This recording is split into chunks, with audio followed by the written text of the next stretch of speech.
Hi everyone, it's Helen Marie King, and I am here with Not a Dream, chapter 15. We're getting really close to the end, so I'm pretty excited. I'm pretty excited to wrap up Not a Dream. Ah, God, I've been working on this forever. So, anyway, we got, I think, 4 more chapters, 3 more chapters, somewhere in there. We don't have very many. So, why don't we jump in and just finish this chapter 15 up so we can move on to 16 and onwards. Anyway, chapter 15, Safe Zone. Helen walked in a companionable silence with John as they moved a safe distance from where Damien had attacked them.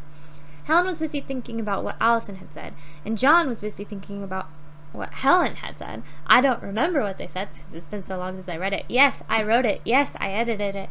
Yes, I have read it multiple times, but I do not have that good a memory. The time came that they need to stop for the day. That they needed to stop for the day. She was all too happy about it. Allison, Helen called ahead where Burke and her friend walked.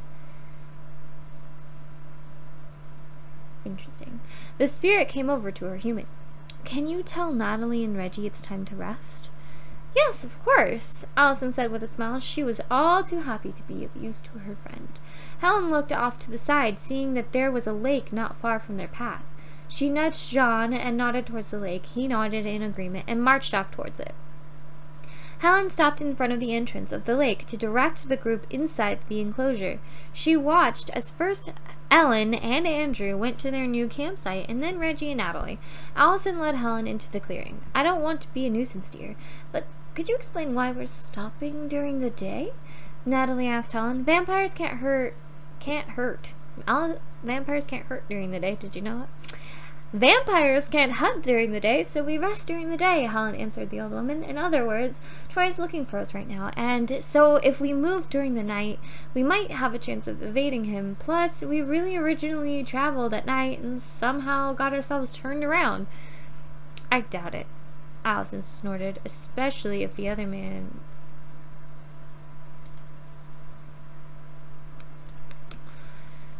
So... Okay, that is what she meant to say. Okay. I doubt it, Allison snorted, especially if the other men come to chase after us like Damien just did. We could evade him. Allison, we don't want to worry the others, Helen said, nodding towards the tired individuals that were following them. I just don't see why we should give them any false hope. Troy is ruthless when he finds something to hunt, Allison said, crossing her arms. Because if we do, they're more than likely to keep moving without complaint, Helen answered her. Allison nodded and walked off to find a tree to sleep in. Natalie? Isn't that... No, I don't see how that's a negative thing. Yes, dear. The old woman had been standing there watching the two girls interact without saying a word. What is the next clue to the prophecy? Helen asked the woman. They write the words of wisdom in one's mind, Natalie answered her. I can't wait to see them. They appear to be quite fun. Oh, they're supposed to be a cop. That's what's wrong. I'm glad, Helen smiled. Thank you very much for all your help. You should go get some rest. We have a lot of ground to cover.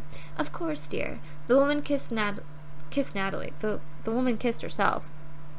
The woman kissed Helen on the forehead before wow, I can't read today. She slowly moved to her husband's side. Helen blushed, rubbing her forehead subconsciously. She wasn't quite sure why the woman had just done such a motherly gesture. She wasn't sure how she felt about it. She doesn't even know it's a motherly gesture. It was just a kind gesture that she has never felt before in her life. Sad fact. Helen looked over to see Andrew sitting by himself. She approached him. He jumped when she was almost to him. He must have been talking to a spirit. Is Maria as shy as you? She asked him. She just doesn't like to come out as often as the others, Andrew answered, sitting defensively. It's okay, Helen said, sitting down next to him. I won't make you do anything you don't want to do. Why do you not judge me? A man is supposed to be strong and fearless, not weak and tearful, Andrew said with his head bowed in shame. Where I come from, a man can be anything he chooses to be, Helen answered him. I don't see anything wrong with you being the way you are. Frankly, I find your quiet demeanor refreshing, because everyone else is loud and obnoxious. Really? He looked up at and smiled at the girl. Yes, of course, Helen said, laughing. Have you met the people I've been traveling with? Really? Andrew laughed nervously with her. I guess you're right. I also think that Maria doesn't come out because whenever she does, she puts people to sleep, Helen said conversationally. How did you guess? Andrew looked over at her, surprised. Well, I know that when we fell asleep, music played, and then your father went to sleep because she was playing her music. I just thought it was an interesting coincidence, Helen answered, looking behind her for a second at the others. Ellen was talking nonstop to John, who rolled his eyes when his eyes met Helen's. She smiled at him before turning back to Andrew. The two of them were sitting on the edge of the lake on green grass. He was looking out across the water. You're really smart. Helen looked at him confused. What? Where did that come from? It's just amazing. You're smart, caring, and brave. You have a whole package. How do you manage it? He asked her, looking into her eyes. Helen looked down, her cheeks burning with shyness. How could she keep up with all this kindness and flattery that she wasn't used to? She said, unable to say anything else to that. I feel you there, girl. Her throat tightened. No one had ever said anything like that to her before. She didn't realize tears were in her eyes until Andrew started to freak out. I'm sorry. I didn't mean to make you cry. What did I do? Did I upset you? Helen chuckled. No, she said, wiping the tears out of her eyes. No one has ever said that to me before. It made me really happy to hear. It was actually a shock to hear. Blech. Thank you. What do people usually say to you? Andrew asked, shocked. Well, let's see. Helen thought for a moment. It had been at least 4 months since she had last heard what her mother called her. Worthless, idiotic, dream killer. I haven't heard dream killer in a while. Who calls you these things? Andrew's look of shock changed to horror. You know what? I need to go get some sleep. And you do too, Helen said. It was lovely talking to you. I'll talk to you later tonight. No, wait. Andrew stood too. We need to know. Who called you those things? He had risen, his voice making Ellen and John look over. Does it matter? Just drop it. I don't feel like sharing my life story with people. Okay? Helen whispered. She walked away and went to go lay under the tree Allison was sleeping in. You practically ran away from that boy. Allison said her eyes were closed and she was swinging her foot in the air. Well, gee whiz, if he wasn't trying to strangle answers out of me, I wouldn't have ran away, Helen said, hunching over her with her back up against the tree. Maybe you shouldn't get so protective when sharing with others, Allison told her. Well, excuse me for not wanting to be a charity case, Helen said, sighing. When people learn that your own mother hated you because your father left her, it kind of makes it hard to tell whether or not people are your friend just because, or because they feel bad for you. Whatever. You want to tell people, it's up to you, but you did tell John a little bit about your mother, Allison said knowingly. Whatever.